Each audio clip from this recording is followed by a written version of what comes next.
Le Da Fresh Morning, c'est 104.5 tonnes de bonne humeur.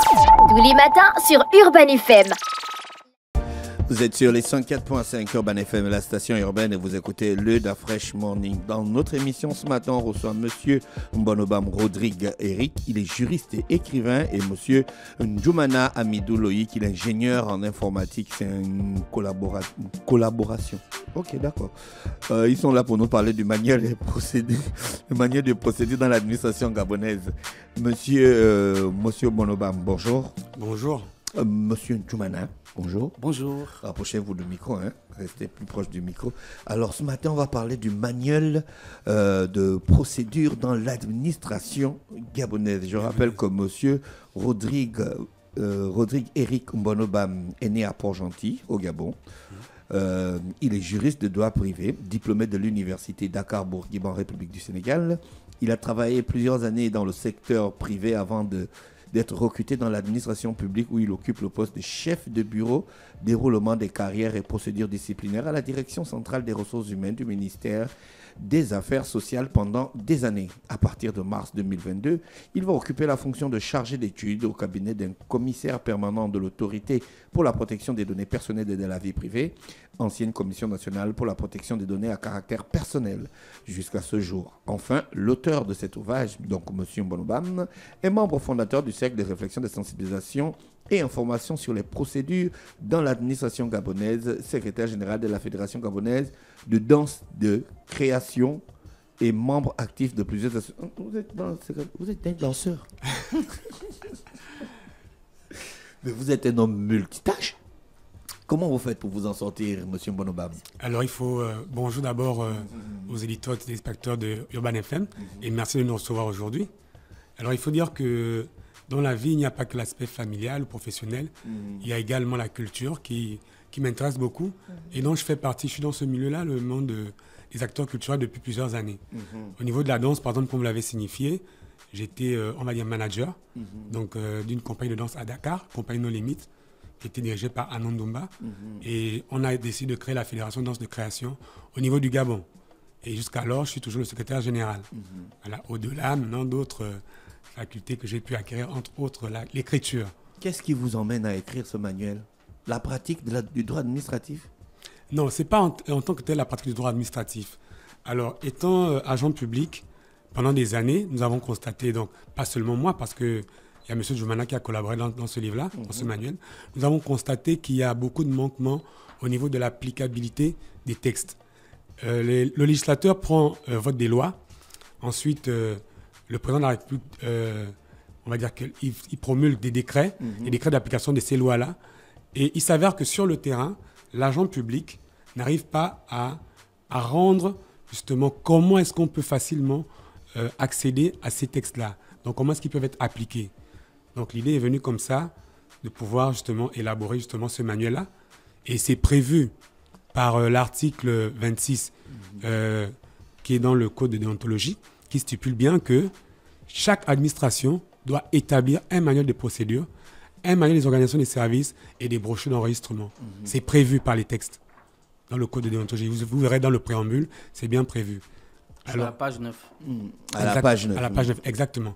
Donc, avec l'arrivée du CTRI, nous avons constaté souvent que le CTRI essaie de pousser tous les Gabonais à pouvoir faire éclore leur talent, leur intelligence. Donc, nous sommes dit comme ça, dans ce sac-là que vous avez cité, donc le cercle de réflexion pour la sensibilisation et l'information des procédures dans la liste gabonaise, nous nous sommes dit qu'il fallait faire un rendu factuel de tout ce qui est procédure dans l'administration gabonaise. Donc ça s'adresse à l'agent public, aux ayants droit des agents publics, mais également aux usagers. Ça veut dire que vous n'avez pas besoin d'être agent public. Vous pouvez être un étudiant, vous aspirez à travailler pour l'État demain. Quelles sont les procédures? En langage simple, quelles sont les démarches pratiques? Monsieur Mbonobam, il ne faut pas parler comme ça. En langage simple. Quand un étudiant part à l'administration et puis il dit au gars de l'administration que normalement, ça là, tu devais faire ça. Il dit que tu veux m'apprendre mon travail. Non, ça c'est différent. Je dis quand par exemple, tu vas être recruté. Expérience. Quand tu vas être recruté, ça c'est autre chose. Parce qu'il y a des étudiants, par exemple, en droit privé ou en droit administratif qui se retrouvent devant des situations à la fonction publique et puis ils expliquent aux gars que normalement, telle chose devait se passer comme ça, et c'est souvent la réponse qu'ils ont. Justement. Vous voulez m'apprendre mon travail, monsieur? Non, du tout. Ce que je veux dire, c'est que le manuel, comme je dis... Il y a des gens qui aiment dire ça. Oui, ce que je veux dire, alors c'est qu'ils que... savent qu'ils sont dans le faux. Oui, Exactement. mais parfois, c'est l'absence de manuel. Exactement. C'est l'absence de Il n'y manuel a qui pas fait la ça. procédure, il n'y a pas le... Il sait, la loi dit le texte, mais après, la mise en œuvre, il n'y a pas un manuel qui permet de mettre en œuvre ce qui a été dit. Votre manuel s'appelle Manuel des procédures dans l'administration gabonaise. Outils pratiques. Constitue un élément indispensable pour tout agent public désireux de mieux comprendre le mode de fonctionnement au quotidien de l'administration publique et la gestion de l'agent de l'État conformément aux dispositions des textes en vigueur en République gabonaise, notamment celle de l'article 26 de la loi numéro 14/2005 portant code de la déontologie de la fonction. Ça existe. Ça existe. C'est pour ça qu'on cite. On le cite. Donc, ce que je voulais signifier, c'est que... Il y a un code de la déontologie dans la fonction publique. Bien sûr, depuis 2005. C'est la loi que vous avez citée. Et vous faites bien de citer, mais sauf que vous n'avez pas justement dit ce que ça stipule. C'est ce qui a été dit précédemment. Ouais. Chaque administration doit...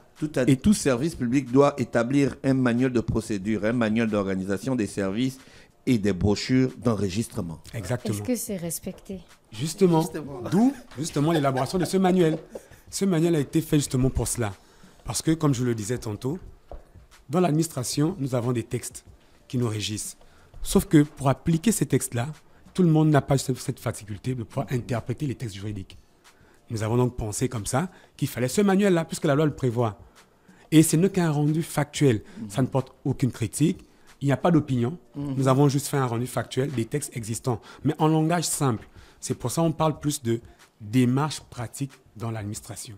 Alors, quelqu'un qui n'est pas de l'administration, qui ne sait pas comment ça se passe, il arrive simplement, il va aller dans un bureau, on va lui dire, bon, allez-y à tel endroit, à tel temps. Non, avant d'arriver, dès qu'il a ce manuel-là, il sait déjà où aller. Qu'est-ce qu'il faut faire? Où est-ce qu'il faut aller? Quelles sont les pièces à fournir? Tout simplement. C'est ce que le manuel apporte. Est-ce que ce manuel est...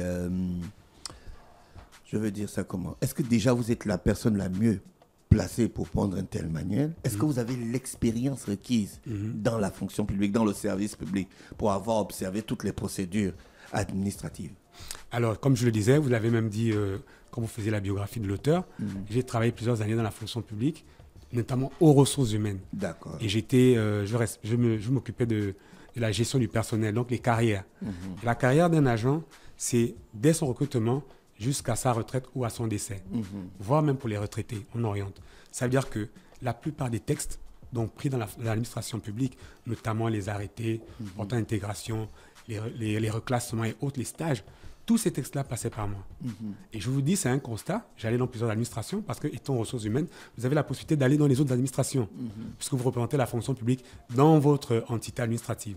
Je constatais, en arrivant quelque part, je pose une question, comment vous faites pour travailler ici? Quel est votre référentiel? Ben non, on nous a dit, on fait comme ça. Vous voyez un peu, au fil des années, je me suis rendu compte, avec des séminaires qu'on organisait notamment à la fonction publique et au ministère des Affaires sociales, je me suis rendu compte, mais pourquoi ne pas justement élaborer ce manuel-là, puisque le code de déontologie le prévoit à son article 26. Et c'est comme ça que nous sommes réunis, notamment avec M. Djoumana Kamara et une spécialiste justement des rémunérations qui a la solde, Mme Boumba Gladys, et une des ressources humaines, Mme Kézan Brigitte. Nous sommes retrouvés tous les quatre. Lui qui étant informaticien, moi et Julie. Oui, c'est la question que je voulais me poser. Qu'est-ce qu'un informaticien fait là? Il pourra mieux vous répondre. Monsieur Djoumana, qu'est-ce qu'un informaticien fait là à ce moment précis? Justement, approchez-vous du micro. C'est la procédure justement qu'on informatise, qu'on numérise. C'est quand il y a une procédure, quand la procédure est bien comprise, et c'est beaucoup plus facile pour un informaticien de numériser. Oui. C'est l'un des problèmes que la NEF souvent a. Puisque la NEF étant une entité qui est chargée de mettre en œuvre les applications pour l'administration. Et donc, elle a un problème de procédures, de données, des informations. Comment un ministère doit produire, quelles sont les étapes à faire, quels sont les documents à mettre en œuvre pour pouvoir justement créer ou mettre en œuvre une application. Donc, ces éléments la procédure est beaucoup plus importante, surtout pour l'informaticien ou les startups qui ont besoin de numériser un certain nombre de process au sein de l'administration. Donc, c'est pourquoi le projet m'a paru intéressant. D'abord en tant qu'agent public et ensuite en tant qu'informaticien, le regard que le juriste a, c'est beaucoup plus sur la procédure, mais j'ai beaucoup plus le regard du process lié au développement d'une application qui va résoudre un problème. Et donc, quand il n'y a pas justement ces procédures au sein de l'administration, d'une personne à une autre, les procédures changent. Ils peuvent être dans la même administration, mais d'une personne, vous posez les questions à une personne, vous changez, ils n'auront pas les mêmes réponses. Pourquoi? Parce qu'ils n'ont pas un référentiel. Oui. Et donc, un informaticien, il développe sur une logique.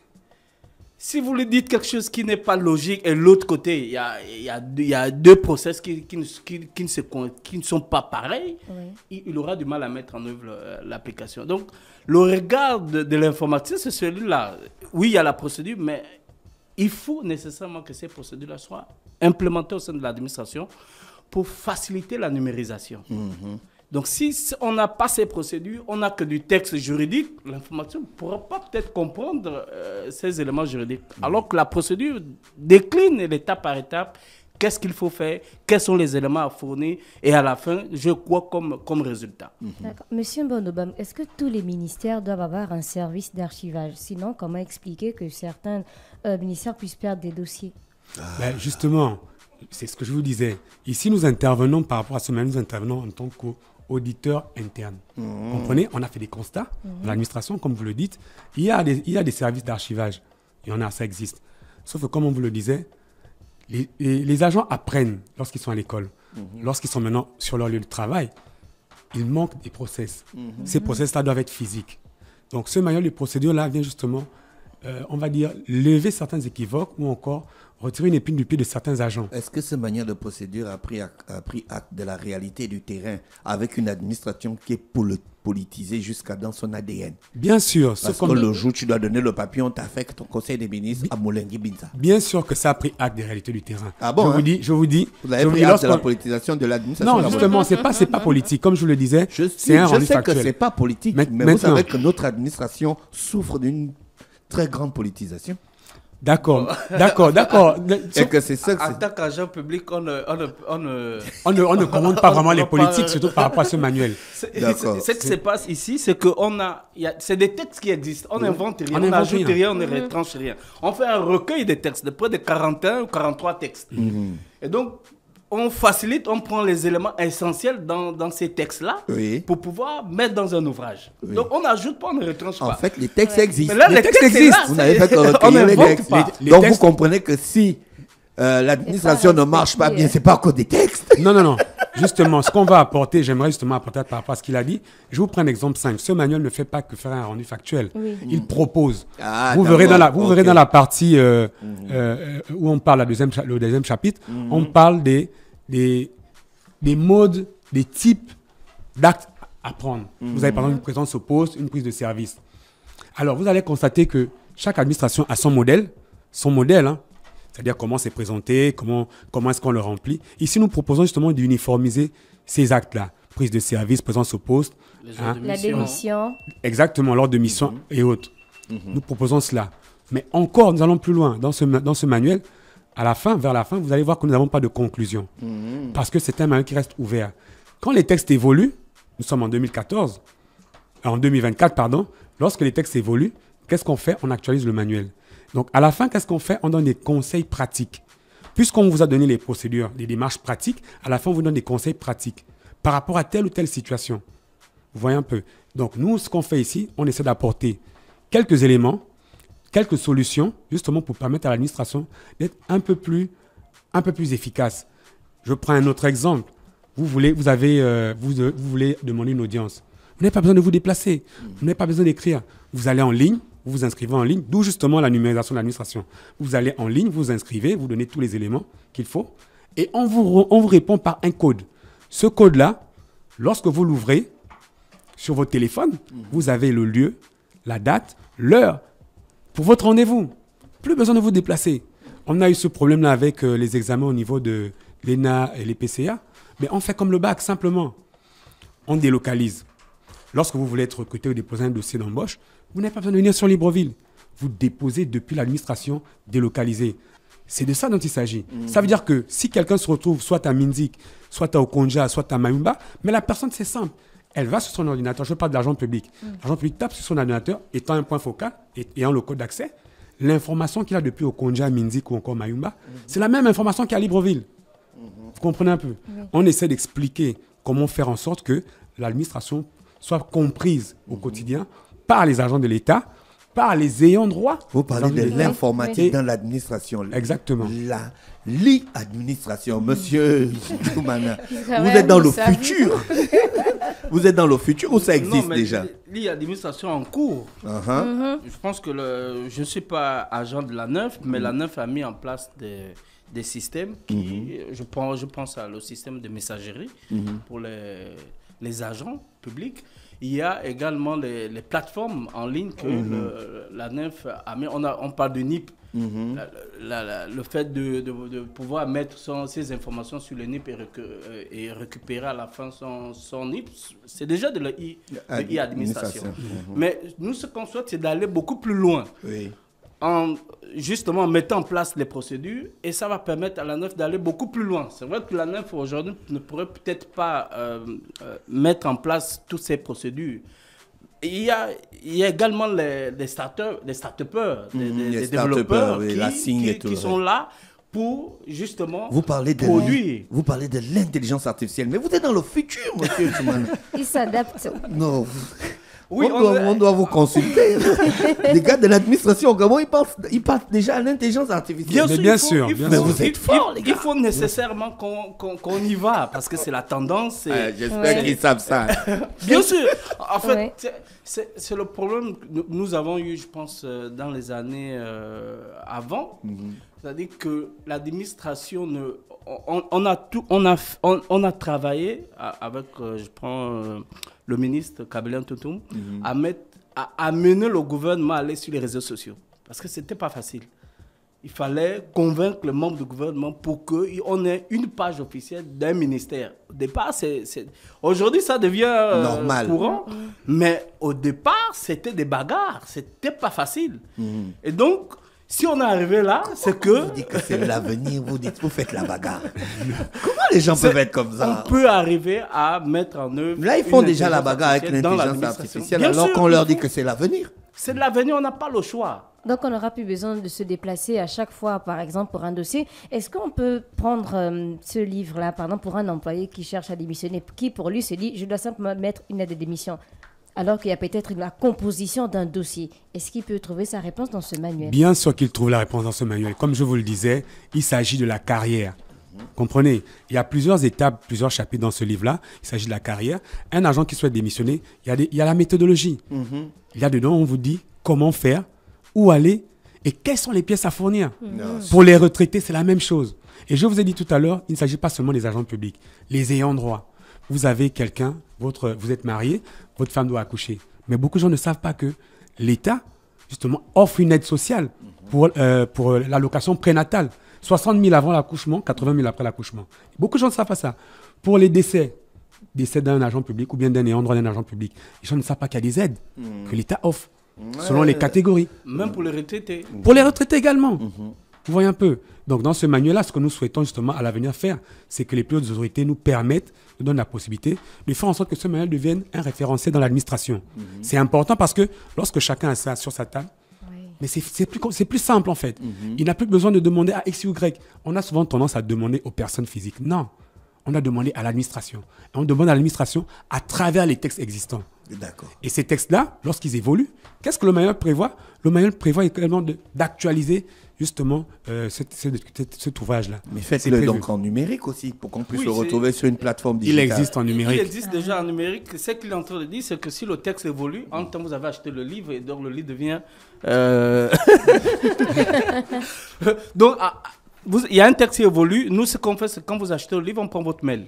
Et quand il y a le texte qui évolue, on vous envoie une notification pour dire sur tel chapitre, voilà, il y a des nouvelles dispositions qui vous permettent de... Donc là, on vous envoie la version numérique. D'accord. Pour justement accompagner vous avez le service après-vente, on va dire. D'accord. Et comment faire pour avoir ce manuel? Alors, pour avoir ce manuel, il y a déjà un numéro de téléphone qu'on peut donner, le 074 28 05 76. Qui est 28, le mien, 074 28 05 76. C'est mon numéro. Je tenais à donner mon numéro. Justement, c'était pour casser les codes. C'est plus facile d'expliquer aux gens avec qui vous êtes en contact. C'est également le numéro WhatsApp, au lieu de passer par X personnes. Et comme il le disait, il y a justement ce lien-là qui permet de faire en sorte qu'en ligne, que les gens puissent envoyer par exemple leur nom et nous, avant que la personne ne reçoive son livre, on peut le dédicacer. Et les informations sont supprimées après. Parce que nous travaillons quand même à l'autorité pour la protection des données personnelles et on en parle dans le manuel à la fin. On donne des conseils ou encore on oriente l'administration à toujours utiliser les données des agents publics de l'État ou encore des usagers, mais toujours se référer à la loi portant protection des données à caractère personnel. D'accord. C'est ce qu'on fait. Merci, monsieur Bonobame et monsieur Ndjoumana ce matin sur les 104.5 Urban FM, la station urbaine. On vous souhaite de passer une bonne journée à l'écoute de notre programme. C'est nous. Merci. Et est-ce qu'on peut quand même donner le prix? C'est possible? Oui, oui. Le manuel, il est à 15 000 francs. Et vous pouvez également nous suivre sur notre page Facebook. Et on a également une chaîne YouTube. Donc, qui passe toutes nos émissions. Donc cette émission d'Affaires Morning passera tout à l'heure sur notre chaîne YouTube et sur notre page. Donc, la page, c'est Sipag Gabon. Sipag Gabon. Oui. D'accord. Et la chaîne YouTube également, Sipag Gabon. Sipag S-I-P-A-G. Gabon. Merci. Merci. C'est nous qui vous remercions. Le DAF Fresh Morning, c'est 104.5 tonnes de bonne humeur.